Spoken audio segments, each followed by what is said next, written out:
Hi guys, and welcome back to the podcast. I'm your host today, Robbie Cassidy, and this is the Mobility Experiment. This week's podcast, we have our first guest on, so I'm delighted to welcome on Eoin Dobbin. Eoin, how are you keeping? Robbie, how are you? I'm great. Thanks a million for having me. Not at all. So we're just to give a quick intro for Eoin. So he's actually my first guest on the podcast, but I was his first guest as well. And we did a quick one last week as well on warm ups and getting into the gym and that. But Dobbin is involved in the health and wellness sphere. So would you give us a quick intro on of how things are going? Absolutely, sir. Be my pleasure. So I am currently an online coach.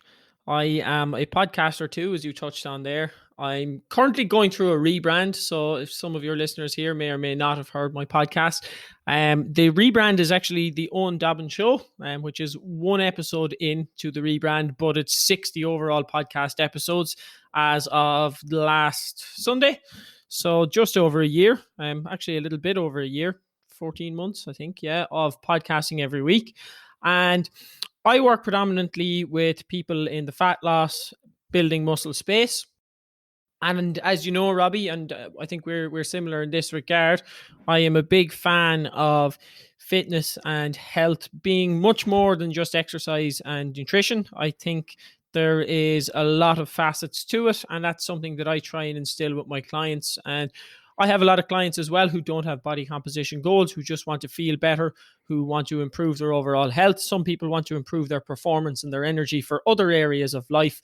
And some people want to work on confidence and areas like that. So quite broad, but a lot of it comes back to body composition training and overall health and wellness. And I think that in order for you to feel your best and to look your best, if that's the goal, that you do have to address all those other areas of life. And I'm sure we'll probably talk a little bit more on that. So yeah, that's kind of a high level overview of what I do currently. Excellent. Yeah, no, that's perfect. And I should touch on that. We've been good friends for years and went through secondary school together. So we know each other inside out at this stage. And it's interesting that we both came from different sides of it. One of us, like, we came from sports and exercise at a younger age. We diverted paths then for a while, came back around now. So, and as we talk over the last couple of months or last couple of years, as we've been both developing in this sphere, it's interesting how our approaches are starting to come together in a way, and we do take a lot of the same approaches to a lot of different things. So just really quickly before we jump on, now I should say as well that Eoin is my main man when it comes to diet. So if any of my clients are struggling with diet or struggling with their eating habits at the moment, I always send them straight on to Eoin. And because he has a really interesting approach to how he tackles it and how he can get people to buy into diet. So instead of me trying to like feed him along a small bit here or help him along a small bit, I always send him on as a consultation thing to Eoin to see if he can take a different approach to it. So would you give us an idea, Eoin, of your approach to fat loss and diet and how you get buy-in with clients? Absolutely. Okay, so I'm going to take those as two separate questions. I'm going to take the first part of that question, my approach to fat loss, and of course the diet plays a big part in fat loss. So that's going to be the first question, and then I will dive into the second part of how to get buy-in from clients. Excellent. So question number one, it's not a straightforward answer. My approach will differ depending on the client. And I think different people need different things. And I'll try and explain that for you and your listeners. Some people come to me and they have previously tried fad diets, or they've previously tried highly restrictive diets, or they've previously tried things that just were not sustainable and things that were not going to work long term, and things that may have damaged their relationship with food, and things that may have given them feelings of guilt about certain foods, and things that really have done more damage than good. For those people, diet is it's a bit of a walking minefield. You know, you got to be very, very careful that you don't go and make that worse by saying, you need to eat this, and there you go. And the fitness industry is rife with people giving one-off plans and saying you need to eat this. And off you go. That's your plan. Stick to that. And if you don't, you have failed.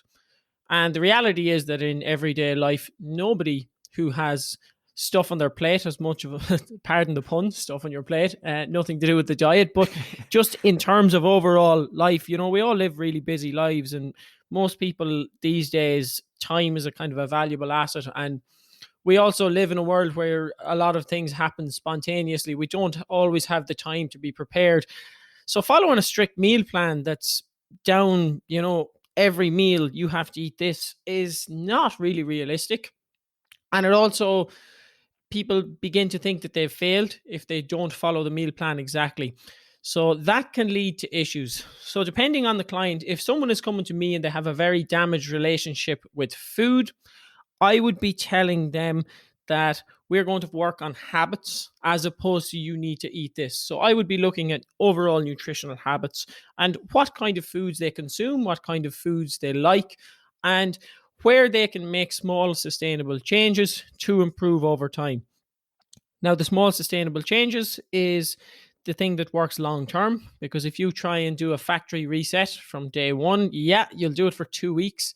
And after 2 weeks, you will fall back and you probably won't do anything for 2 or 3 weeks. And then you'll hit the restart button and you'll go again. So I was there myself. I'm sure you've probably been there at times in the past. Definitely, yeah. But exactly. You say this is it. This is the week.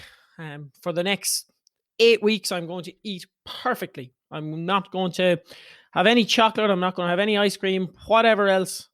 And you set yourself an unrealistic and unattainable goal.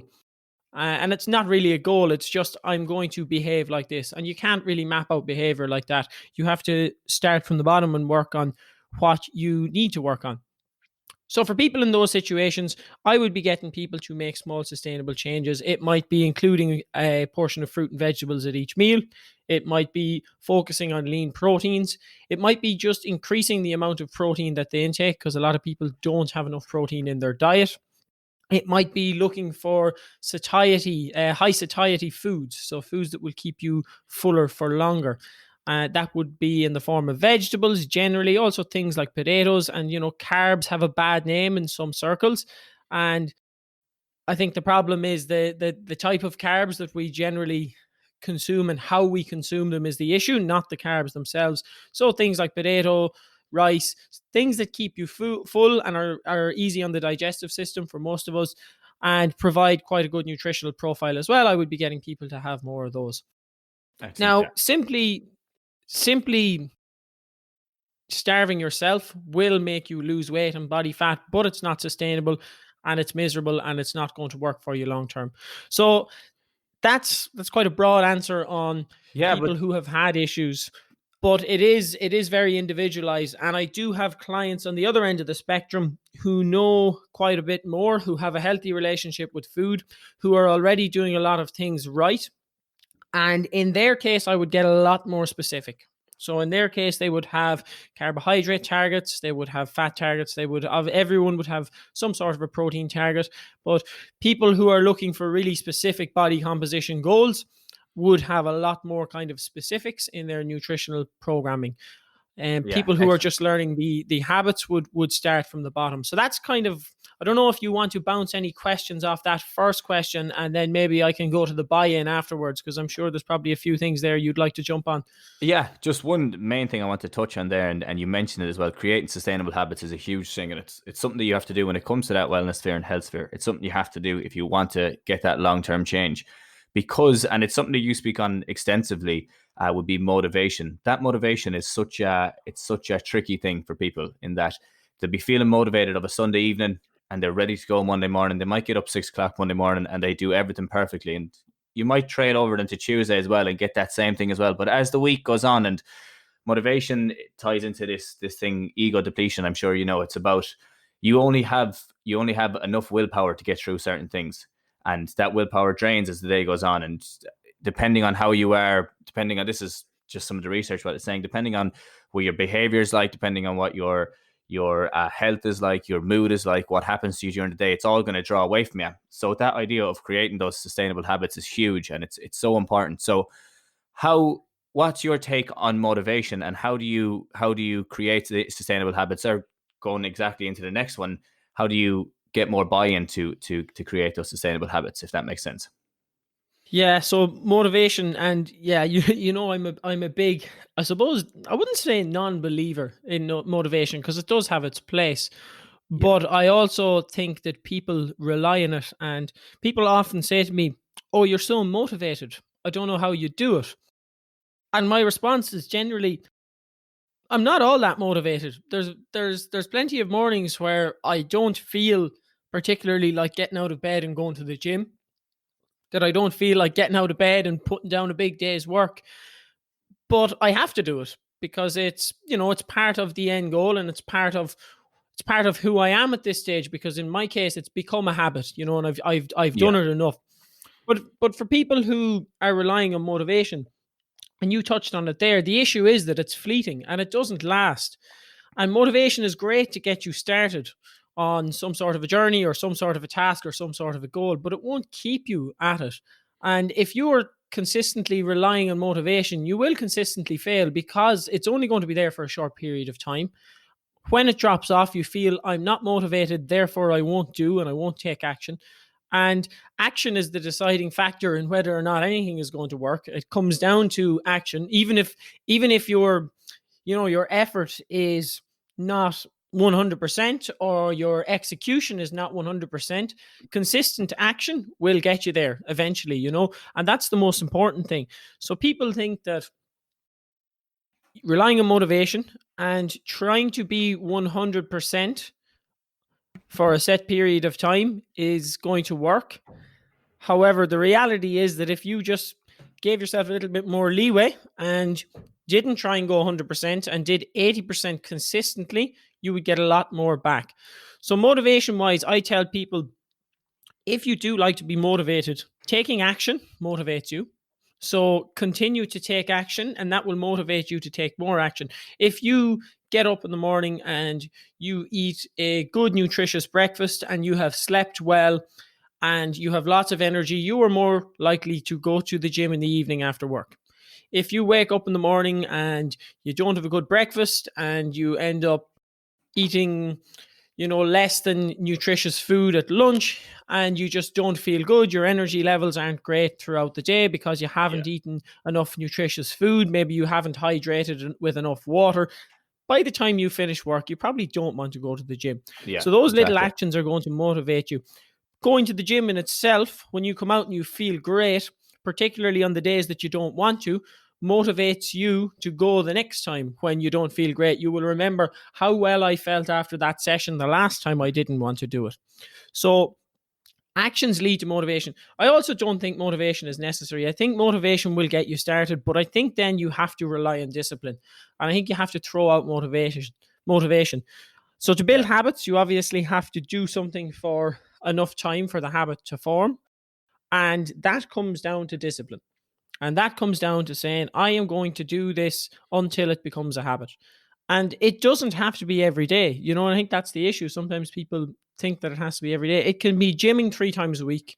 It can be, getting a little bit more active at the weekends. If we're talking about fat loss here, one of the things that I get my clients to do is to get active outside of the time that they're in the gym, because that's only a few hours of your week. There's 168 hours in the week. So there's an awful lot of time where you're not in the gym. So that's my take on motivation. I don't think it's something that we should be looking at as necessary. I don't think it is necessary. I think it's helpful at times, and it can, you can have a great session when you're motivated, or you can do a great meal prep when you're motivated, but most of the time you won't be motivated. So you have to plan for the times when you're not going to be motivated, and you have to realize that I'm not going to be motivated all the time. It's just never going to happen. So I need to stop relying on motivation. So Exactly. that's Yeah. the kind of motivation side. And buy-in wise, first of all, it has to matter to you. If it's not above an 8 out of 10 on your priorities, for me, it's not worth going after. It's not worth you investing in coaching if it's not worth at least an 8 out of 10 on your priorities at the moment. Coming close to maybe family, and obviously, finances to live and put food on the table and a roof over your head. But if you're fitness and your health is second place to your social life, then I don't think you're gonna be able to buy in. You have to prioritize. So I think prioritizing number one, and making clients aware that you are prioritizing this. And if you want to succeed, you need to prioritize it. Now, it doesn't mean you can't do anything else, but it does mean that you have to think about this a little bit more than you think about other things, at least for this period of time until you hit the goal that you want to achieve. And that's the next part, is actually having a goal, and a goal that matters. It can't just be something arbitrary. It has to be something that's going to improve the client's quality of life and is going to change something that they currently dislike. So often people don't know exactly what they want, but very often they know what they don't want, or they know what's making them unhappy or unhealthy or just isn't working well. So if you can set a goal that gets rid of some of that pain or some of that stress, or just makes them feel better, they're going to buy into that goal. So I think having a tangible goal, something that you can work towards and something that matters, is essential for buy-in. Yeah, exactly. And you touched on it there. It was perfect. That was an excellent description of your style, because from talking to you and from our interactions all the time, it's definitely the way you're living that yourself. It's not something that you're just teaching people. You're living that, and you're out in Portugal at the moment. You're living that life. You're even staying healthy, doing all that when everything else is around. And it's hard to change places, hard to change country, and keep going. So, have to say, 100% genuine in his approach there. Now, as you said really quickly about priority and setting a goal. Now, I think setting a goal is such an important thing, and what a lot of people are afraid to do is they're afraid to set a goal first, because if they fail, and then second, that they might not know that's exactly what they want to do. So they're kind of caught between two minds. Is it, what if they fail first? And then, is that really what I want to do? So I've had it with clients that they're struggling week in, week out. They're trying to pick what's my goal? What's my goal? So what I say is, if you look towards an identity of what you want to do or what you want to be. And if you work towards that, then if you have an idea that you want to be a fit person, you want to be an adventurous person, or you want to be an active person, it's very easy to work towards that identity, because you can ask yourself, what would a fit person do in this situation? What would an adventurous person do in this situation? And you can look towards your life and look towards the rest of the year and change things depending on that. So what's your approach to somebody who doesn't have an exact goal? If they say, like, let's say their goal is that, let's say, for example, some people's goal will be, I want to lose 10 kilo. Okay. But another person's goal is, I want to get fit. How do you help refine that goal? Firstly, I would ask them what fit means. And that will be different to everyone. If I said to you, Robbie, I want to get fit, you would probably think that I meant cardiovascular fitness, right? Because that's to me, and this is going to be different to everyone, but to me, the word fit brings to mind cardiovascular fitness, probably able to run a couple of kilometers, look after myself. But it's anytime you ask somebody, everyone has a different version of fit. Exactly. And I think it's important to first say, well, what exactly is fit? And very often people will say to me, oh, I want to be able to see my abs. I'm like, okay, now that doesn't necessarily mean that you are fit. That means that you have a lower body fat percentage. Now, you can have a lower body fat percentage without running a mile ever. If you resistance train and you never run, you can have a low body fat percentage if your nutrition is on point. So that's the other kind of side of it. It's like you have to define what exactly the client wants. And very often it's confidence. I think for most of us, that was the reason I got into the fitness space. Maybe more so into the training myself, was to improve my self-confidence.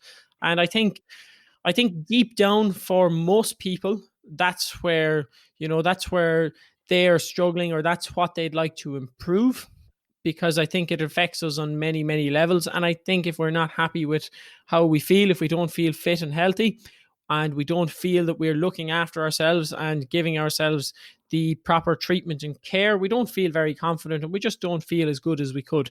So I think finding out exactly what the issue is and what it is that's currently not working well, and then working away from that.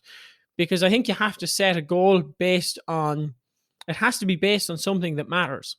If you just set an arbitrary goal and you just pick something for the sake of it and write it down, if it doesn't mean anything to you, you're not really going to stick to it and it's not going to matter to you. Whereas if it's something that's extremely important to you and you know why, and you know that at the end of this, it's going to improve your quality of life in some way, and this is how it's going to do that, then I think the goal is much more, I won't say easily reachable, because most goals require a lot of hard work and effort, but it's much easier to stay committed to that goal. Yeah, exactly. No, that's good. And piggybacking off of what you just said there, and what is fit to somebody, it's different to everybody. A question that I like to ask people, and especially I like to ask clients when they come in, and I may as well pose it to you now and see what you think, is what, in your terms or in your definition, what is healthy to you, or what does healthy look like to you? Okay, so overall health to me looks like a lot of things.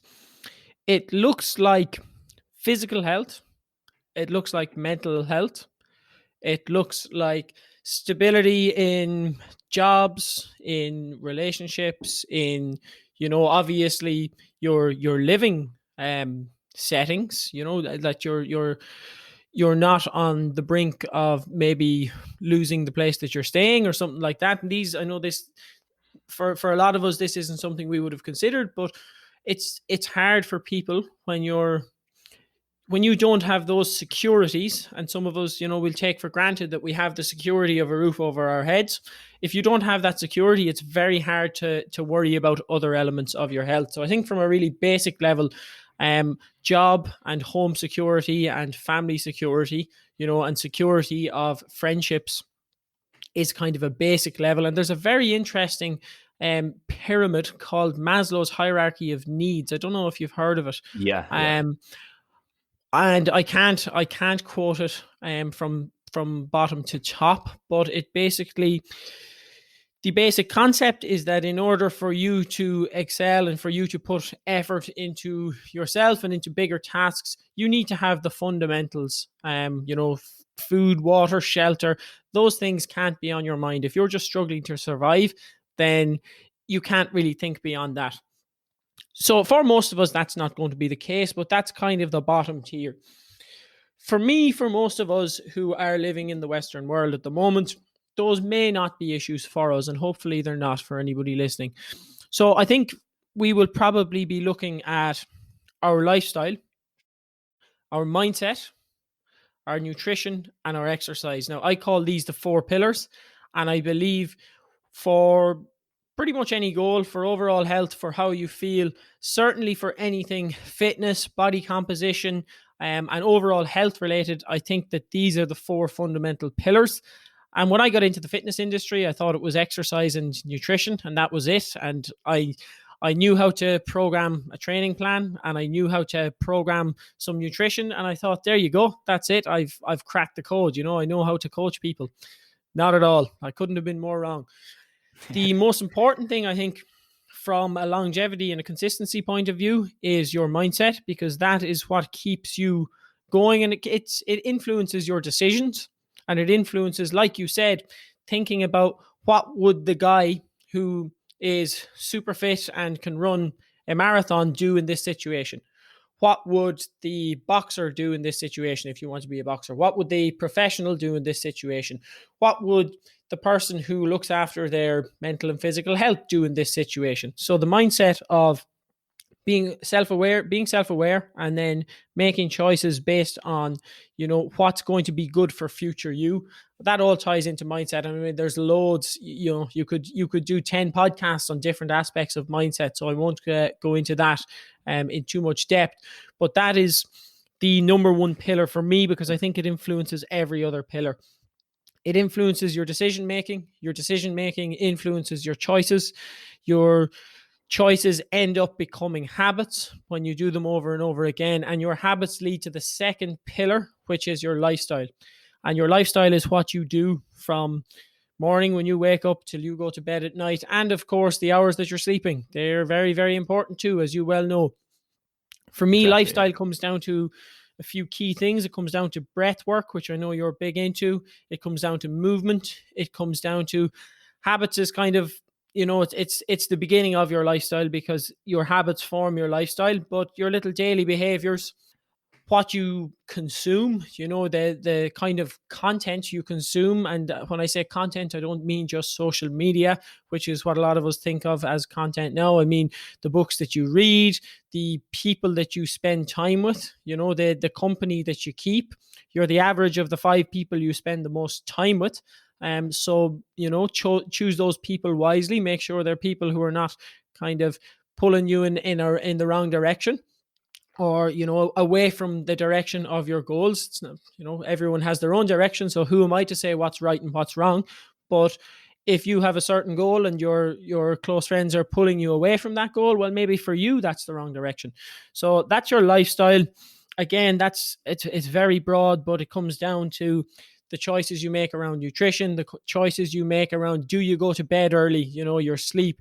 Do you go out partying every weekend and wrecking yourself every Saturday night only to feel terrible and go to town at the takeaways every Sunday? If that's the case, that's okay if it makes you happy. But if you're not currently happy and you're trying to make a few changes, that's probably something that I would address. So that's kind of big picture and lifestyle. And then lifestyle leads into your nutrition. Again, it comes back from the mindset, the nutritional mindset. It's kind of like a pyramid the whole way up. And that leads to your nutritional decisions. The more informed you are and the more that you care about your nutrition, the better decisions you'll make.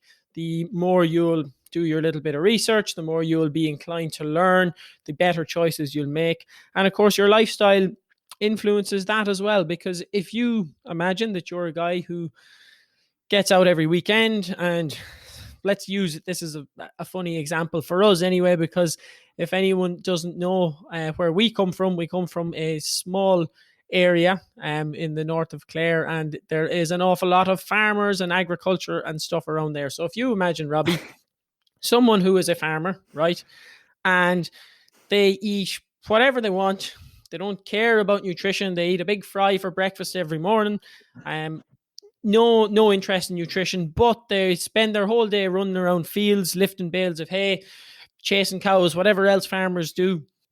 That's okay for them because they're burning off a lot of that food. They're, surely you want to include your fruits and your vegetables for your micronutrients and deficiencies and stuff. But just in terms of fat loss, if they do a lot of activity, they mightn't put on any weight. And you'll probably have seen that guys who hammer the grub and probably not the best of grub, and there isn't a pick in them because they're so active. Now you put the same diet in front of somebody who works a work from home job, a sedentary office job, and spends their weekends watching Netflix, and that very, very soon will accumulate in a much worse situation for them because they're not active, and the extra calories and whatever else, they're going to put on weight and they're going to affect their health negatively. So your lifestyle influences the kind of leeway that you have with nutrition, but it also influences your choices. If you are someone who trains and who exercises frequently and regularly, then your nutritional choices are going to map a little bit more towards that, because you also know that these choices are going to improve your performance and they're going to improve how you feel. And the last part then, of course, is exercise in itself, or training. And I mean, there's no right and wrong. It's very goal dependent. But I think for most people, having a good level of muscle mass is a good idea. For overall health, for strength, for longevity as well. I know you talk a lot about people aging, and slowing the process of aging. And I mean, of course, mobility work, no better man than yourself to go into that. But in terms of aging and in terms of longevity, definitely that's something to be included and to be considered. Cardiovascular fitness, running, swimming, cycling, whatever it is, looking after your cardiovascular systems is important. So I think exercise is quite broad, but I do think that some form of resistance training, some form of cardio, and definitely some form of mobility. And I mean, it doesn't have to be excessive. It's not like you're doing an hour of each a day, which people will try and do for a short period of time and then burn out. It's, do a little bit when you can. 10 minutes in the morning, 10 minutes in the evening. You're sitting waiting for a bus. Why not do a little bit of mobility with your neck? I know you always say that your neck is one of the first areas to lose mobility as you age. You're sitting waiting for a bus stop or at a bus stop for a bus. Why don't you do some mobility with your neck? So yeah, for me, it comes down to those 4 pillars. And again, I mean, you could record a podcast on every one of those pillars, and you still wouldn't get through each pillar. But I hope that's a good high level overview of the 4 pillars: mindset, lifestyle, nutrition, and exercise. Yeah, that's top class. On a really really good detail there, especially on each of those pillars, and you can see how they do all play in, and it ties back very like it's very in line with the science in terms of like that biopsychosocial model where you have to take over your biological side of things, and your biological side of things obviously is your nutrition and exercise. Your psychological then is the lifestyle and the habits that you make, and then after that, then you're looking into the social, and the social is your relationships and how you're building relationships with people, and exactly as you said there, your financial stability and how that plays into it as well. So, very excellent detail on that. So, one thing now, and I just jotted down a note at the very start is, and we only have a couple of minutes left, so I know you're busy. So, before we jump off, I wouldn't mind touching on self-awareness. Now, how is your? I know you do a good bit of journaling.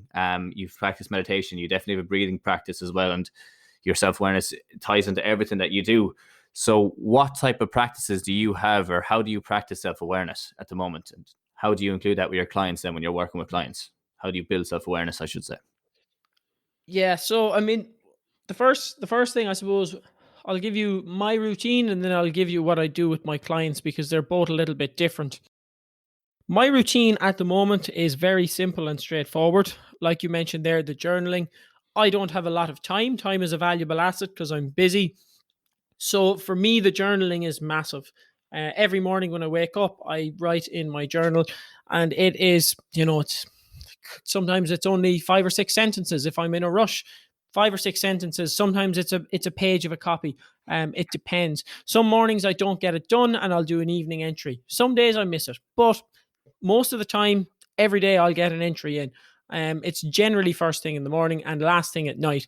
So what that looks like is, first thing in the morning, there is a little bit of a paragraph detailing how I feel when I wake up, whatever thoughts or whatever worries or anxieties on my mind when I get out of bed for the coming day, put it down on paper, get it out of my head. I then read back through that, and it kind of gives me a little bit of self-awareness of how I'm thinking and what is making me feel good or what's making me feel bad. And I will always plan out my day. So I use a thing called The One Thing. There's a book, I can't remember the name of the author, but the book is called The One Thing. And the principle of the book is that you can really only have one majorly important thing every day. And if you get one majorly important thing done every day, it will move you in the right direction.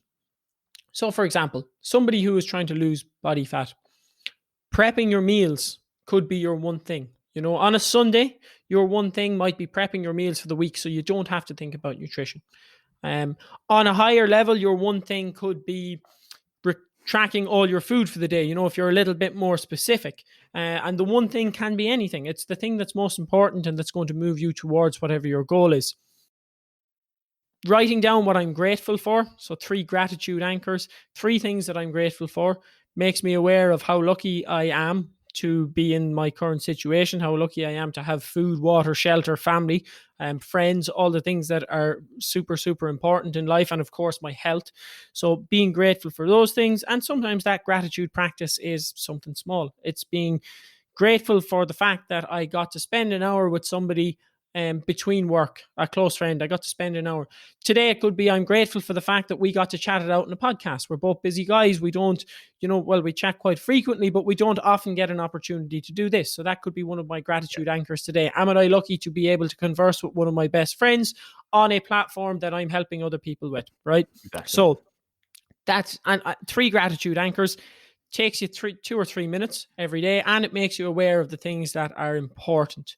The last thing then, at the end of each day, I will celebrate the wins of the day. So again, this generally they will be different. I try and have three gratitude anchors and 3 wins.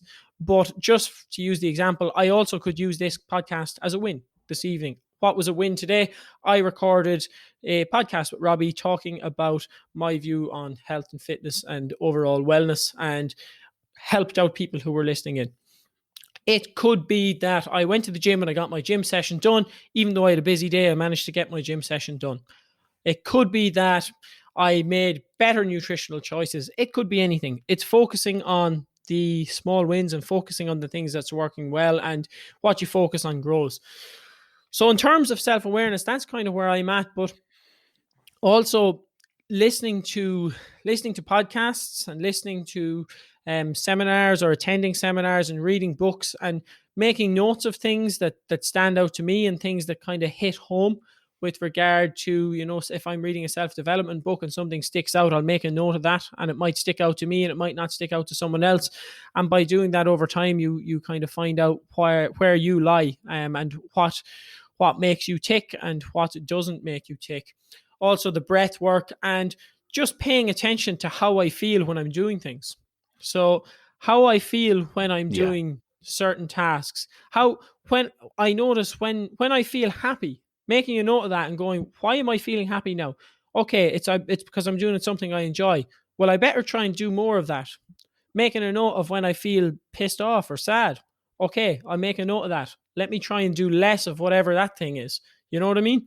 So over Yeah. time, and it's an ongoing process, I'm still figuring out stuff about myself, and I reckon I probably always will be. And you change as well, and the more, I think, being self-aware leads to change as well. So it's kind of a continuous cycle. And Yeah. yeah, I think also just having a good idea of what you are not, because often people are like, oh, I don't know who I am, I don't know what I want to do. And like, that's hard. I couldn't tell you honestly exactly who I am in every sense and what I want to do, but I can tell you pretty sure who I'm not and what I don't want to do, which is a little bit easier. So I think being Yeah. aware of the things that you don't want to do or the things that you don't agree with, having some values and some morals, and making sure that they align with your end goal. And slowly but surely, you'll become more aware of what's important to you, and things will change over time, and that's okay. Top class. Excellent. Excellent. Yeah, I know you have to tip on now. So that was excellent though. You went through everything there as in detail as you could, and I'm very into I I should actually put guys on. just realized that I didn't jump onto the client bit. So I have 3 minutes before my next commitment. If you want me to jump onto that before we go. Onto the client bit. Yeah. Sorry. So how to make clients self-aware. Oh yeah, yeah, yeah. Go on, give us one rundown of it, a really quick one. Cool. So very, very quickly, 3 points. What I do to make clients self-aware is, instead of giving them information and saying, you do this, I ask them what the next step is. I ask them each week what worked well. I ask them how we should proceed. So I put the ball in their court. I ask them to describe the things that made them feel good this week and the things that made them feel bad. Again, I don't tell them what those things are. I ask them, and that means they have to think for themselves. They're on the spot. They've got me asking the questions. And I also just encourage them to try new things and to give me feedback and see, did I like this? And that could be a new form of exercise. It could be a new nutritional habit. It could be anything. So I hope that helps. Yeah, that's so important, and it is putting it down to the people. You can't always be looking for someone else to tell you what's going on. You have to really take that time to yourself and figure it out. And it does take time, as you were saying. It is difficult for some people. So you really have to sit down and write down what you might not want to be, or what you know you're not. Is a great way of starting for some people.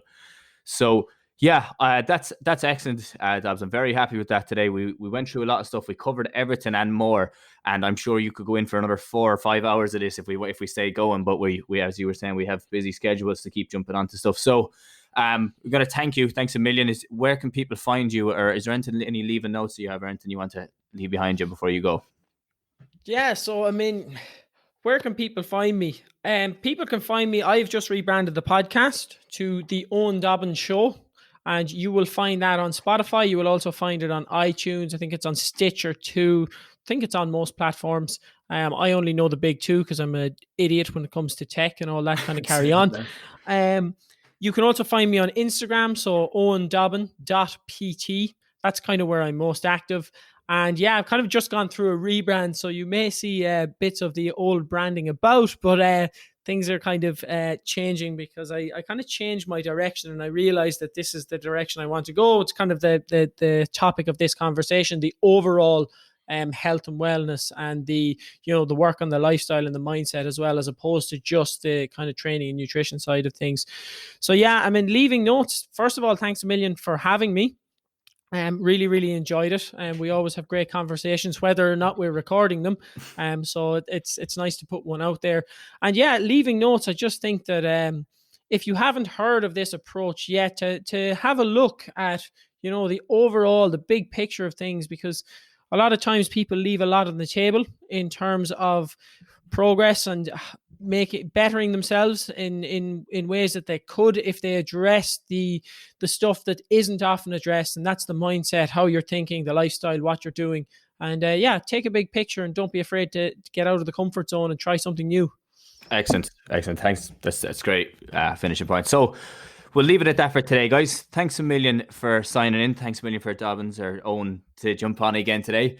And we will definitely, hopefully, get you back soon enough, and we'll go into more detail on that. But that's everything for today, guys. Thanks a million for listening. And if you wouldn't mind giving Dobbins a follow on Instagram, as he said, Eoin Dobbin PT, and checking out that podcast. But that's all from us, guys. I'll chat to you all soon. Have a good one. Thanks for having me, Rob.